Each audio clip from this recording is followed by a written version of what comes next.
जुम्मतुल विदा पर security high alert. SSP operation Tauqeer Naeem का मुख्तलिफ मकामात का विजिट, सिक्योरिटी इंतजाम का जायजा लिया। कैसे इंतजाम हैं सिक्योरिटी के बता रहे हैं आबिद चौधरी जी, आगाह कीजिएगा।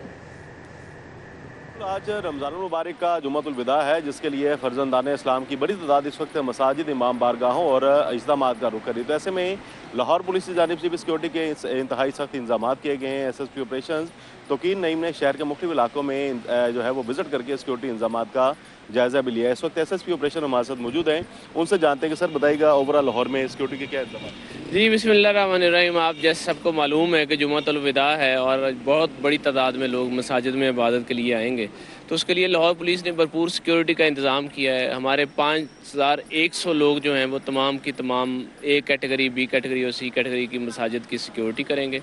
साथ ही साथ सेफ सिटी के कैमरा से हम मॉनिटर करेंगे शहर के एंट्री और एग्ज़िट पॉइंट्स को, और डॉल्फिन और पीरू की टीमें पूरे लाहौर में पेट्रोलिंग कर रही होंगी इस दौरान। साथ ही हमारे नाकाजात होंगे जहाँ पे लोगों की चेकिंग होगी, चूँकि ये एक बहुत बड़े इज्तिमात होंगे मसाजिद में आखिरी जुमा के हिसाब से, तो हमारी नफरी बिल्कुल अलर्ट है, सिक्योरिटी प्लान बिल्कुल इन प्लेस है और हम भरपूर सिक्योरिटी फ्राहम करेंगे। सर आज चूँकि चांद रात भी है, तो उस चांद रात के हवाले से लाहौर पुलिस की जानिब से क्या इंतजाम हैं? बाज़ारों में चूँकि रश होगा काफ़ी। जी बिल्कुल, चांद रात आपको मालूम है कि पूरे लाहौर में आज मार्केट्स में बहुत ज़्यादा रश होगा। हमने लाहौर की बड़ी जो 30 मार्केट्स हैं उनके अंदर पुलिस हेल्प डेस्क कायम किए हैं, जहाँ पे हमारी पुलिस की नफरी तैनात है। उसमें मेल और फीमेल स्टाफ दोनों हैं, जो मौके पे ही पुलिस की तरफ से कोई भी किसी को प्रॉब्लम आता है या इशू क्रिएट होता है वहाँ हेल्प करेंगे। हमारी माउंटेड पुलिस होगी, हमारी बाइक्स वाली पेट्रोलिंग होगी, बाइसिकल वाली पेट्रोलिंग होगी शहर की तमाम मार्केटों में। हम खुद भी मार्केट्स में होंगे ताकि लोग बगैर किसी खौफ के बड़े अच्छे तरीके से फैमिलीज़ के साथ शॉपिंग कर सकें। जैसे ऑपरेशन से जिनका कहना था कि 5000 से ज़ायद पुलिस अफसरान और एहलकार जो हैं वो जुम्मतुल मुबारक की सिक्योरिटी ड्यूटी पर तैनात किए गए हैं। डॉल्फिन और पीरू की स्पेशल ड्यूटियाँ लगाई गई हैं कि वो मसाजिद और इमाम बारगाहों के अतराफ में गश्त करेंगे, और उसके साथ साथ पंजाब सेफ सिटी अथॉरिटी की कैमरों की मदद से मुसलसल आगाह करने के लिए बहुत शुक्रिया। इससे कबल शहर का मौसम सुहाना हो चुका है। आइंदा चंद रोज तक मतला जुज़वी तौर पर अबर आलूद रहेगा। महकमा मौसमियात की ये पेशगोई है। महकमा मौसमियात का मज़ीद क्या कहना है, जान लेते हैं। समरा फातमा हमारे साथ मौजूद हैं। जी समरा, बताइए। शहर लाहौर के मौसम की बात कर लीजिए तो इस वक्त मौसम खुशगवार है, मतलब जुज़वी तौर पर अबर आलूद है। आसमान पर कभी काली घटाएं आती हैं तो कभी सूरज बादलों की ओर से निकलकर जलवे बिखेरने लगता है, लेकिन हुक्मरानी बादलों की ही है। आसमान पर मौजूद बादल बरसने के लिए भी बेताब हैं, क्योंकि आज भी महकमा मौसमियात की जानिब से बारिश की पेशन गोई की जा रही है। और ये कहा जा रहा है कि दिन के मुख्तलिफ औकात में वक्फे वक्फे से शहर लाहौर में बादल बरस सकते हैं और जलथल एक कर सकते हैं। तेज़ हवा और गरज चमक के साथ भी बारिश के इम्कान मौजूद है, और ये कहा जा रहा है कि 60% तक इम्कान है कि आज शहर लाहौर में बादल बरसे। दर्जा हरारत में भी नुमाया तौर पर कमी देखने में नजर आ रही है। इस वक्त शहर का मौजूदा दर्जा हरारत 22 डिग्री सेंटीग्रेड तक रिकॉर्ड किया जा रहा है। आज ज़्यादा से ज़्यादा दर्जा हरारत 23 डिग्री तक जाएगा, जबकि कम से कम 14 डिग्री सेंटीग्रेड रहने के इम्कानात हैं। हवा में नमी का तनासब 61% तक है और 5 किलोमीटर फी घंटा की रफ्तार से हवाएं चलने का सिलसिला भी जारी है। शहर में ठंडी हवाओं का राज है, जिससे मौसम और भी खूबसूरत और दिलफरेब महसूस किया जा रहा है, और साथ ही साथ ठंडी हवाएं मौसम को मजीद खुशगवार बनाने का भी बाइस बन रही हैं। महकमा मौसमियात की जानिब से पेशन गोई भी की जा रही है कि आइंदा चंद रोज तक शहर का मतला जुज़वी तौर पर अबर आलूद रहेगा। ईद के दिनों में भी शहर का मौसम खुशगवार और दिलफरेब रहने के इम्कानात महकमा मौसमियात की जानिब से बताए जा रहे हैं। ठंडी हवाएं भी चलती रहेंगी, सूरज और बादलों की आंख मचोली भी देखने में नजर आएगी, और साथ ही साथ जो है ये भी कहा जा रहा है कि ईद के दिनों में भी शहर लाहौर में बादल बरस सकते हैं, और ईद के तीनों दिन में भी शहर लाहौर में बारिश के इम्कानात महकमा मौसमियात की जानिब से जाहिर किए जा रहे हैं। बहुत शुक्रिया। अभी आगे बढ़े, आपको बताएं ईद मनाने परदेसियों की आबाई इलाकों को वापसी। सिटी बस टर्मिनल बाबू साबू पर गाड़ियां ज्यादा हैं, मुसाफिर कम।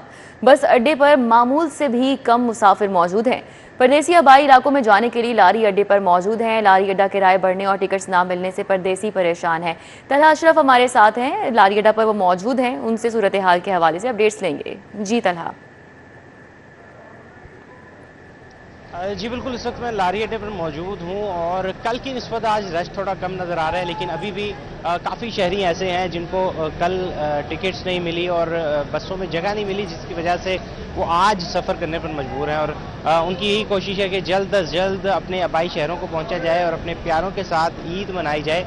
अगर मैं बताऊं तो यहाँ से पेशावर, कोयटा और इस्लामाबाद समेत करीबी और दूर के तमाम इलाकों में जो कि बसें जा रही हैं, जिसमें मुसाफिर सवार होकर जा रहे हैं, अभी भी मुसाफिरों का यहाँ पर रश है और सबकी कोशिश यह है कि जल्द अज जल्द उन्हें सीट मिल जाए और उनका सफ़र आसान हो जाए और ईद की खुशियों में शामिल हुआ जा सके। दूसरी जानिब पेट्रोल की कीमत बढ़ने की वजह से जो किराए बढ़े हैं उसकी वजह से जो शहरी हैं वो खासे परेशान नज़र आ रहे हैं और शहरियों की जानिब से शिकवा किया जा रहा है कि ईद के मौका पर गवर्नमेंट की जानिब से किराए कम करने की कोशिश करनी चाहिए थे, लेकिन जो गवर्नमेंट है उसकी जानिब से किराए ज़्यादा किए गए हैं जो शहरियों पर बोझ बन चुके हैं और ईद की खुशियों में थोड़ी सी कमी किराए के बढ़ने की वजह से देखने को मिल रही है। दूसरी जानिब शहरियों की जानिब से यहाँ पर ये कहा जा रहा है कि जल्द अज जल्द अपने घरों को पहुँचेंगे और वहाँ जाकर ईद मनाएंगे। जी ठीक है, हमारे साथ ही रहिएगा। तलहा, हमारे साथ ताहिर जमील हैं, उनसे बात कर लेते हैं। ताहिर, आप बताइएगा, आप इस वक्त कहाँ पर मौजूद हैं? यहाँ पे मुसाफिरों की कैसी गहमा गहमी है? क्या रश कम है? जी बिल्कुल विदा, रश और गहमा गहमी जो है ये गुज़िश्ता रोज़ तक थी। अब आप देख सकते हैं कि मैं इस वक्त बाबू साबू सिटी बस टर्मिनल में मौजूद हूँ, सरकारी अड्डा, और मेरे पीछे आप देख सकते हैं ये बुकिंग ऑफिसेज यहाँ पर कल तक लंबी लंबी कतारें थी। यहाँ पे लोग तगोदो में थे कि किसी तरह टिकट मिल जाए, किसी तरीके से कोई सीट मिल जाए, अपने घरों को, अपने भाई इलाकों को जा सके। लेकिन आज यहाँ पर बिल्कुल हुक्का आलम है, इक्का दुक्का लोग नजर आ रहे हैं, गाड़ियाँ ज़्यादा हैं, इंतजाम ज़्यादा हैं, लेकिन मुसाफिर और परदेसी जो है वो यहाँ पर कम है। सेक्रेटरी आरटीए राना मोहसिन ने भी यहाँ का दौरा किया है, इंतजाम का जायजा लिया और ओवर चार्जिंग के हवाले से भी मुतहरिक हैं, कुछ कार्रवाइयाँ भी की हैं, उनसे बात करेंगे। सर बताइएगा किस तरह इंतजाम देख रहे हैं आप, जो रश लग रहा है? अच्छा, इसमें समीक्षण ये कि जिस तरह डिप्टी कमिश्नर लाहौर की हिदायत है, हमारी टीमें जो हैं वो आज चांद रात गए तक भी यहाँ पर रहेंगी ताकि लोगों के जो मसाइल हैं उनको हल कर सकें। अगर कोई ओवर चार्जिंग ओवरलोडिंग कंप्लेंट है उसके खिलाफ कार्रवाई कर सकें और इंश्योर कर सकें कि परदेसी अपने घरों को बगैर किसी जो है मसाइल के जा सकें। इसके हवाले से अगर हम बात करें कार्रवाई की, तो कल हमने 3,50,000 से ज़्यादा के जुर्माने किए हैं। डिप्टी कमिश्नर लाहौर ने मेजर वायलेशन पर जो है वो बस टर्मिनल भी सील किए हैं। तो अक्रॉस द बोर्ड डायरेक्शन यही है कि जीरो टॉलरेंस पॉलिसी है गवर्नमेंट की और उस पर हम इम्प्लीमेंट करवाएंगे। अच्छा, कुछ अड्डे भी रात को आपने सील किए हैं और यहाँ भी आप देख रहे हैं कि यहाँ भी और रात को कोई ओवर चार्जिंग शिकायत मिली है जैसे रात को थी? अच्छा, रात को जब हमने ऑन स्पॉट विजिट किया है मिनिस्टर साहब के साथ, तो लोगों की जो शिकायत थी और उसको मेरिट पे पाकर हमने उसको सील किया। ओवर चार्जिंग की जा रही थी और इसके अलावा जो है वो बारिश के बावजूद भी जो मिनिस्टर ट्रांसपोर्ट ने शेरा कोट पे चेकिंग की, बाकी बस टर्मिनल्स पे की, तो मकसद यही था कि लोगों को जो है ना इंश्योर किया जा सके कि ओवर चार्जिंग नहीं हो सके। जी बहुत शुक्रिया। जी बिल्कुल, सेक्रेटरी आरटीए में बता रहे थे अपनी कार्रवाइयों के हवाले से, इंतजाम के हवाले से भी। और अगर अड्डे की बात करें तो चूंकि छुट्टियाँ कुछ जो पेट्रोल में कीमतों में इजाफा हुआ तो कफायत शारी मुहिम के तहत जो छुट्टियाँ थी वो मामूल से कबल दे दी गई थी। स्कूल कॉलेज तालीमी इदारे बंद हो गए थे, तो वो जो छुट्टियाँ थी लोगों ने उसका फ़ायदा उठाया। तब यहाँ पर अड्डों पर काफ़ी यहाँ पे रश देखने में आया, लोग तभी चले गए थे। बाकी जो नौकरी पेशा लोग हैं या जो मजदूर, आप हमारे साथ ही रहिएगा। ताहिर, हमारे साथ उस्मान खादिम कंबो भी हैं जो कि ठोकर बस अड्डे पर मौजूद हैं, वहां से वो अपडेट कर रहे हैं। जी उस्मान। मैं इस वक्त ठोकर न्याज बेग बस अड्डे पे मौजूद हूँ। बड़ी तादाद में आज भी परदेसी बस अड्डों पे पहुंच रहे हैं। आखिरी रोज़ है अपनों के साथ ईद मनाने के लिए रवाना होने का। बड़ी तादाद में यहाँ पे शहरी पहुँच रहे हैं, फैमिलीज़ पहुँच रही हैं, स्टूडेंट्स यहाँ पे पहुँच रहे हैं और अपने अपने आबाई इलाकों को रवाना हो रहे हैं। यहाँ पे हम इंतजामात देख रहे हैं कि बड़ी तादाद में बसें जो हैं वो लगी हुई हैं। इसके अलावा इजाफी बसें भी मुख्तलिफ रूट्स पर डाली गई हैं ताकि जो सवारियाँ हैं उन्हें जो है सहूलत मिल सके और ट्रांसपोर्टर्स भी उससे फ़ायदा ले सके। लेकिन ट्रांसपोर्टर्स गिला करते हुए भी नज़र आते हैं कि चंद दिन के लिए इजाफी बसें चूँकि रूट पर डाली जाती हैं इसलिए रूट परमिट नहीं होता, जिसके बायस भारी जुर्माने उन्हें किए जा रहे हैं। ट्रांसपोर्टर्स का कहना है कि LTC, motorway police, traffic police अलग अलग जुर्माने कर रही है, जिसकी वजह से उन्हें गाड़ियों से जो है अपना मुनाफा पूरा करने में भी, अपना खर्चा पूरा करने में भी मुश्किलात का सामना करना पड़ रहा है। जो शहरी यहाँ पे आ रहे हैं वो भी इधर पहुँच रहे हैं। इंतजामिया के एहलकार यहाँ पे मौजूद हैं। जो किराएनामे हुकूमत की जानिब से जारी किए गए हैं उसके ऊपर अमल करवाया जा रहा है। जो हमारी बात हुई इंतजामिया से, उनका ये कहना था कि पहले ओवर चार्जिंग का इस जगह पे इशू था, ओवर चार्जिंग की जा रही थी, लेकिन फिर इंतजामिया ने उसके ऊपर काबू पा लिया है। जुर्माने भी किए गए हैं, सजाएं भी दी गई हैं, जी कार्रवाइयाँ की गई, जिसके बाद अब ओवर चार्जिंग का इशू रिजॉल्व हो चुका है। शहरी पहुँच रहे हैं, सरकारी जारी किए हुए किराएनामे पे टिकट हासिल कर रहे हैं और अपने आबाई इलाकों को जा रहे हैं। आज लेट रात तक यही सिलसिला जारी रहेगा। लोग अपने आबाई इलाकों को रवाना होंगे ताकि अपने घर जाके। शुक्रिया। हमारे साथ उस्मान खादिम कंबो थे, ठोकर से अपडेट कर रहे थे। हमारे साथ ताहिर थे और साथ ही साथ तलहा भी थे। आप दोनों का भी बहुत शुक्रिया। लेस्को के ईद उल फितर पर बिला तातुल बिजली फराहमी का फैसला। बिला तातुल फराहमी के लिए आला अफसरान की खुसूसी ड्यूटियां लगा दी गई हैं। ईद उल फितर के दौरान लेस्को कंट्रोल रूम 24 घंटे ऑपरेशनल रहेगा। Chief engineer TNG Aftab Butt तीनों दिन फ़राइज़ सर अंजाम देंगे। Chief engineer PIU Zulfiqar Baloch Eid के तीनों दिन फ़राइज़ अंजाम देंगे। Chief engineer ONM Nadeem Malik Eid के तीनों दिन ड्यूटी करेंगे। Chief engineer MM Farooq Umar control room में फ़राइज़ सर अंजाम देंगे। Chief engineer TS Nisar Sarwar तीनों दिन ड्यूटी देंगे। Chief engineer PND Faisal Zakaria भी अपने फ़राइज़ सर अंजाम देंगे। Operations director Imran Mahmood control room के इंचार्ज मुकर्रर किए गए हैं।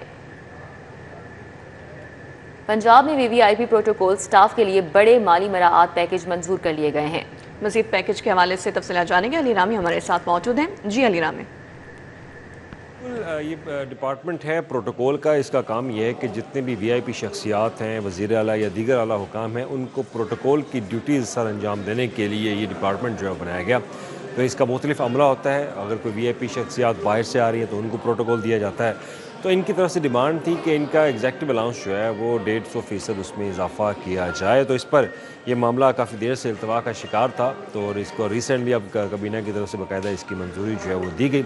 अब ये कितना इजाफा हुआ? इजाफा इस तरह से हुआ कि 50 से 30 हज़ार रुपये एक तनख्वाह में बाकायदा इजाफा जो है वो किया गया है, जो कि किसी भी ऑफिसर की अगर बेसिक पे है तो उसके 150% लगाकर उनका एग्जेक्टिव अलाउंस जो है वो लगाकर उनकी तनख्वाहों में बाकायदा इजाफा किया है। तो इंसेंटिव अलाउंस भी है, एग्जेक्टिव अलाउंस भी है।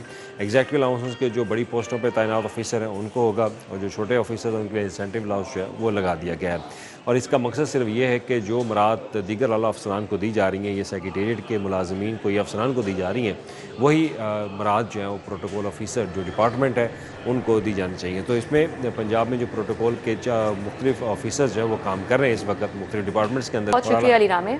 प्राइवेट हाउसिंग स्कीमों के मालिकान के लिए बड़ी खबर। LTA ने प्राइवेट स्कीम रूल्स में बड़ी तरामीम कर दी हैं। ख्वाहिशमंद अफराद को रूल्स में नरमी के साथ बड़ी रियायत मिलेंगी। क्या तरामीम की गई है, दुर नायाब बता रहे हैं। जी दुर नायाब। ये बहुत बड़ी खबर है प्राइवेट हाउसिंग स्कीम मालकान के लिए कि अब LDA ने प्राइवेट हाउसिंग स्कीम रूल्स 2014 में तरमीम कर दी है। ये बहुत बड़ी तब्दीलियाँ की गई हैं और इन तरमीम के बाद अब बाकायदा इसका गज़ट नोटिफिकेशन जारी कर दिया, यानी कि कानून जो है वो अब नाफिजुल अमल होगा। और इसमें जो है बहुत ज़्यादा प्राइवेट हाउसिंग स्कीम के मालकान को बेनिफिट दिया गया है, जिसमें अगर बात की जाए मोटे मोटे 3-4 पॉइंट्स की, बाकी तो बहुत ज़्यादा तरमीम उसके अंदर शामिल की गई हैं, लेकिन जो मेजर तरमीम है अगर उस पर बात कर ली जाए तो सबसे पहले सोसाइटी के अंदर अब अगर कब्रिस्तान की जगह नहीं तो कब्रिस्तान सोसाइटी के अंदर देना ज़रूरी नहीं होगा। सोसाइटी का कब्रिस्तान सोसाइटी से बाहर 2.5 किलोमीटर के रेडियस में हो सकता है और ये बहुत बड़ी रियायत है, इससे पहले ये नहीं था।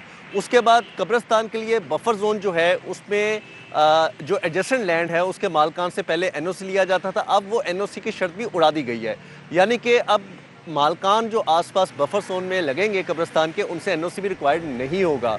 एक बहुत बड़ी आप आगाह करे थे, आपका बहुत शुक्रिया। आगे बढ़े। जानलेवा ट्रैफिक हादसात की बड़ी वजह पंजाब हाईवे पेट्रोल पुलिस की नाकों और लाइसेंसेस बनाने पर तवज्जो। रवां साल के इब्तदाई 2.25 माह में सबसे ज्यादा हादसात जानलेवा हादसात PHA दायरा कार वाली रोड पर रूनमा हुए हैं। मजीद आगाह करेंगे, अली साही हमारे साथ मौजूद हैं। जी बताइएगा। बिल्कुल, वज़ीर आला पंजाब मरियम नवाज शरीफ की जानब से हादसात की रोकथाम के लिए IG पंजाब को टास्क दिया गया था, जिसमें गुज़िश्ता 6 माह के दौरान ट्रैफिक पुलिस की जानब से इस पर बड़ी वर्किंग की गई और सड़कों पर नफरी बढ़ाई गई। लेकिन देखने में ये बात आई है कि ज़्यादातर हादसात पंजाब हाईवे पेट्रोल यानी PHP के एरियाज़ में हो रहे हैं। PHP को बुनियादी तौर पर बनाया गया था पेट्रोलिंग के लिए अहम शहरों पर, लेकिन PHP के जवान नाके लगाकर आपको सड़कों पर खड़े नज़र आते हैं या लाइसेंसिंग सेंटर्स पर लाइसेंस के इजरा में ज़्यादा तवज्जो दे रहे हैं, जिसकी वजह से हादसात की बड़ी वजह जो है ये अहम शाहराहें बन रही हैं, जहां पर पंजाब भर में जो रवां साल के पहले 2.25 माह के दौरान 1013 हादसा रिपोर्ट हुए हैं, उसमें 35% PHP के एरियाज़ में हुए हैं जिनको ऑलरेडी हॉटस्पॉट डिक्लेयर किया गया है और वहाँ पर ही ये ज़्यादातर हादसा रूनमा हो रहे हैं। जबकि दही इलाकों में जहाँ पर कोई पुलिस काम नहीं करती 35% खूनी हादसा उन एरियाज़ में रिपोर्ट हुए हैं, जबकि जो ट्रैफिक पुलिस के ज़रिए असर एरियाज़ हैं उसमें 35। ठीक है अली साही, बहुत शुक्रिया।